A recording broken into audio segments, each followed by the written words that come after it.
الحمدللہ رب العالمین والعاقبۃ للمتقین والصلاۃ والسلام علی سید الانبیاء والمرسلین۔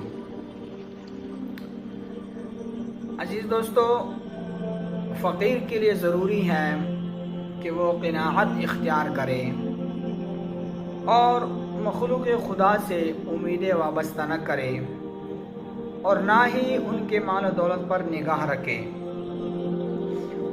اور دولت کے حصول میں حریص نہ ہو۔ یہ تمام چیزیں اس وقت ممکن ہیں کہ جب انسان تھوڑے پر ہی اکتفا کرے، تھوڑے کھانے پر، تھوڑے کھانے پر اور تھوڑے کپڑوں پر اور تھوڑے مال و متاع پر صبر کرے۔ اگر انسان ان پر صبر نہیں کرتا تو پھر وہ انسان حریص کہلاتا ہے، لالچی کہلاتا ہے۔ اس کے بارے میں نبی پاک علیہ الصلوۃ والسلام نے ارشاد فرمایا، حدیث پاک میں نبی پاک علیہ الصلوۃ والسلام نے ارشاد فرماتے ہیں کہ لو کان لابن آدم وادیا من ذهب لابتغى لهما ثلاثا ولا يملا جوف ابن آدم الا التراب ويتوب الله على من تاب۔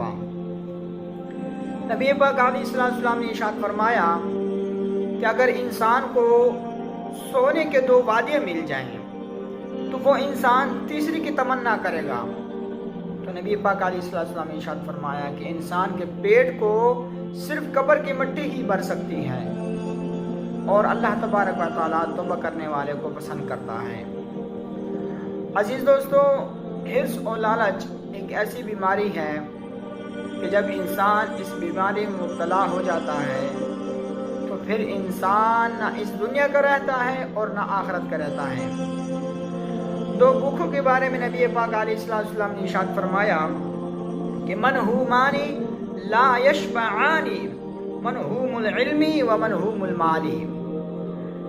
نبی پاک علیہ الصلوۃ والسلام نے ارشاد فرمایا کہ دو بھوکے کبھی بھی سیر نہیں ہوں گے، کبھی بھی ان کے پیٹ نہیں بھریں گے، ایک علم کا بھوکا اور ایک مال دولت کا بھوکا۔ عزیز دوستو، یہ حرص و لالچ یہ گمراہی ہے اور اس قدر گمراہی ہے کہ انسان اگر اس میں حرص کرتا رہتا ہے تو پھر انسان گناہوں کی دلدل میں ایسا پھنس جاتا ہے کہ وہ پھر نکلنے کے قابل نہیں رہتا۔ عزیز دوستو، ایک دانا کا قول ہے، وہ کہتا ہے کہ میں نے لوگوں میں سب سے زیادہ غمزدہ حاسد شخص کو دیکھا ہے۔ یعنی اگر میں نے کسی غمزدہ پریشان شخص کو دیکھا ہے زندگی میں تو وہ سب سے زیادہ جو حسد کرنے والا ہے وہ سب سے زیادہ غمزدہ اور پریشان رہتا ہے۔ اور سب سے زیادہ خوش انسان کو جو میں نے دیکھا ہے وہ ہے قناعت کرنے والا، اللہ کی راہ میں خرچ کرنے والے کو میں نے دیکھا ہے۔ تو عزیز دوستو، معلوم ہوا کہ جو انسان حرص کرتا ہے، لالچ کرتا ہے، وہ انسان کبھی بھی خوش نہیں رہ سکتا، وہ انسان کبھی بھی خوشیوں کو نہیں دیکھ سکتا۔ خوش انسان وہی رہے گا جو قناعت کرے گا، جو لالچ نہیں رکھے گا، جو اللہ کے عطائیوں پر راضی ہوگا۔ عزیز دوستو، ایک لالچی شخص کا واقعہ ہے، حضرت شعبی رحمۃ اللہ علیہ اس کو بیان کرتے ہیں کہ ایک شخص نے ایک پرندہ کا شکار کیا جس کو جنڈول کہتے ہیں۔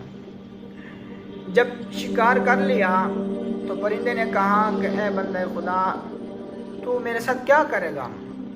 تو وہ شکاری کہنے لگا کہ میں تمہیں ذبح کر کے کھا جاؤں گا۔ تو وہ پرندہ کہنے لگا کہ میرے کھانے سے تمہارا پیٹ تو نہیں بھرے گا، ہاں لیکن میں تمہیں 3 ایسے باتیں بتاؤں گی جو میرے کھانے سے تمہارے لیے بہتر ہے۔ اس پرندے نے کہا کہ پہلی جو بات ہے وہ میں قید کے اندر ہی بتاؤں گی، یعنی تمہارے قید میں ہی تمہیں بتاؤں گی، اور دوسری بات میں درخت پر بیٹھ کر بتاؤں گی، اور تیسری بات میں پہاڑ پر جا کر بیٹھ کر تمہیں بتاؤں گی۔ جب قید کے اندر تھا وہ پرندہ، جب وہ پرندہ قید کے اندر تھا تو اس نے کہا، پہلی بات بتائی کہ گزری ہوئی بات پر افسوس نہ کرنا۔ تو اس شخص نے اس پرندے کو آزاد کر دیا اور وہ پرندہ اڑ کر درخت پر جا کر بیٹھ گیا۔ آدمی نے کہا کہ دوسری بات بتاؤ۔